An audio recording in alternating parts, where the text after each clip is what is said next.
ராசாவை கண்டித்து தமிழகம் முழுக்க போராட்டம் நடக்கின்றது. அதாவது மிகவும் திறமை வாய்ந்த ஆட்சி நடத்தி கொண்டிருக்கும் இந்த உள்துறை அமைச்சரை பார்த்து ராசா முட்டாள் என்று சொன்னார். எவன் முட்டாளாக சொல்கிறாரோ அவர் அடிமுட்டாள் என்று நிரூபித்து விட்டார். எப்படி இருந்தாலும் 26ல் திமுக ஆட்சி வரப்போறது கிடையாதுன்னு தெரியும்.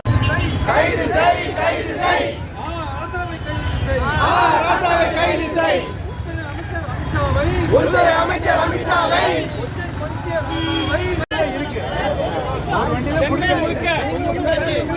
காவல்துறையினர் தமிழக பாஜகவை மிரட்டும் போக்கில், எச்சரிக்கும் போக்கில் கைது செய்வோம் என்று மிரட்டுகிறார்கள். ஆனால் மணல் குற்றவாளிகளை கைது செய்யவில்லை, போதை குற்றவாளிகளை கைது செய்யவில்லை, பாலியல் குற்றவாளிகளை கைது செய்யவில்லை. ஆனால் ஒரு நியாயமான உரிமை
ஒரே இந்த போட்டு ஏறி அடைக்கிறதுக்கு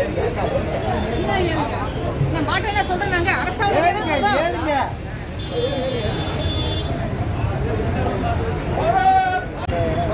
மாதா கி